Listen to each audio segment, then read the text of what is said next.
अस्सलामुअलैकुम hello friends welcome to my channel. இன்னைக்கு நம்ம சேனல்ல ஆலு மட்டர் குருமா எப்படி பண்றதுன்னு பார்க்கலாம். இதுக்கு தேவையான பொருட்கள் இங்க இருக்கு. முதல்ல ஸ்டவ் ஆன் பண்ணிக்கிட்டு ஒரு கடாய் வச்சு அதில் 2 டேபிள் ஸ்பூன் எண்ணெய் ஊற்றிக்கலாம்.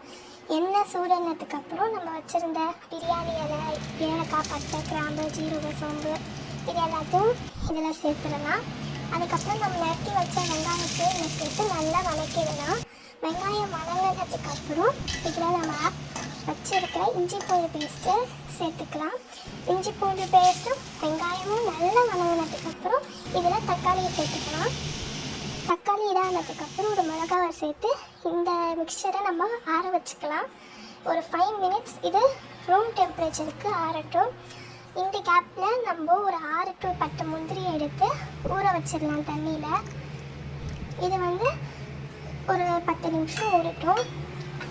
இந்த கேப்பில் நம்ம ஆற வச்சுருந்த நம்ம வெங்காயம் தக்காளி போட்டு அந்த கலவையை எடுத்து மிக்சியில் போட்டு அரைச்சி ஒரு நல்ல பேஸ்ட்டாக அரைச்சி எடுத்துக்கலாம்.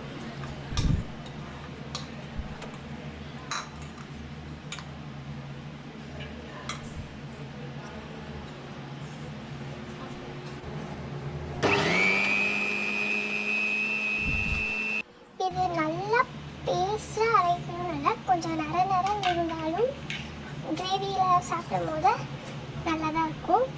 இப்போ ஒரு கடாய் வச்சு அடுப்பில் அதில் 2 டேபிள் ஸ்பூன் எண்ணெய் ஊற்றி நம்ம வச்சுருந்த மசாலா பொடி, உப்பு எல்லாத்தையும் இதில் ஆட் பண்ணி கலரிடலாம்.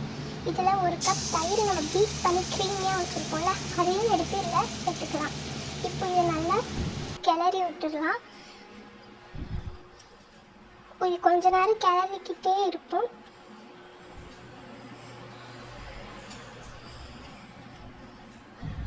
கொஞ்ச நேரத்தில் எண்ணெய் நல்லா நம்ம பிரிஞ்சு வந்தோடனே இதில் நம்ம ஆல்ரெடி அரைச்சி வச்சுருந்த அந்த வெங்காயம் தக்காளி பேஸ்ட்டை இதில் ஆட் பண்ணிக்கலாம்.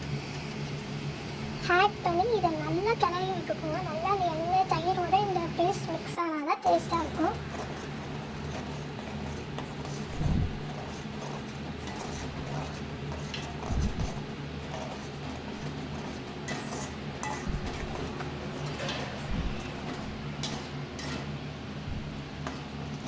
இது நல்லா மிக்ஸ் ஆனோடனே இதில் நான் 2 டம்ளர் தண்ணி ஊற்றிருக்கேன். இது நீங்கள் உங்களுக்கு தேவையான அளவுக்கு இதில் தண்ணி ஊற்றிக்கலாம். நான் இப்போது இதை மூடி போட்டு ஒரு 5 மினிட்ஸ் நல்லா வேக விட்டுருங்க. இப்போது இதில் நான் லெமன் ஜூஸ் சேர்த்துருக்கேன். இது கம்பல்சரி கிடையாது, தேவையானவங்க சேர்த்துக்கலாம்.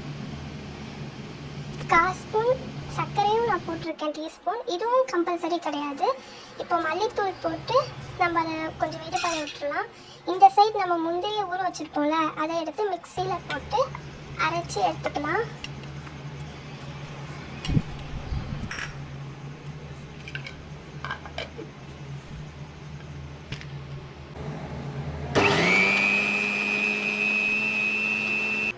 அந்த மிக்சியில் நம்ம முந்திரி அரைச்சி எடுத்ததை நம்ம குருமாவோட ஆட் பண்ணிவிட்டு நல்லா அதை பாயில் பண்ண விட்டுடலாம் குருமாவை. இப்போ இதில் நம்ம வேக வச்சிருந்த உருளைக்கிழங்கையும் பட்டாணியையும் சேர்த்துக்கலாம். வச்ச உருளைக்கிழங்கும் பட்டாணியையும் இதில் சேர்த்துக்கலாம். சேர்த்து இதை நல்லா நம்ம மிக்ஸ் பண்ணி விட்டுடலாம் கிரேவியோட. இப்போ இதில் ஒரு மூடி போட்டு இது ஒரு 5 நிமிஷம் நல்லா குக் பண்ணி விட்டுடலாம். இப்போ குக் ஆகிடுச்சு. இதில் நான் ஒரு 1/2 டம்ளர் மில்க் சேர்த்துக்கிறேன். இப்போது கொத்தமல்லி தழை போட்டு இறக்கி வச்சிடலாம். நம்ம ஆலு மட்டர் குருமா ரெடி. இதோட டேஸ்ட் அவ்வளோ சூப்பராக இருந்துச்சு. இது சப்பாத்திக்கு பெஸ்ட் காம்பினேஷன். ஈவன் பூரிக்குமே நல்லாயிருக்கும். இதை உங்கள் ஃபேமிலி அண்ட் ஃப்ரெண்ட்ஸுக்கு செஞ்சு கொடுத்து எப்படி இருக்குன்னு கமெண்ட்ஸில் சொல்லுங்கள்.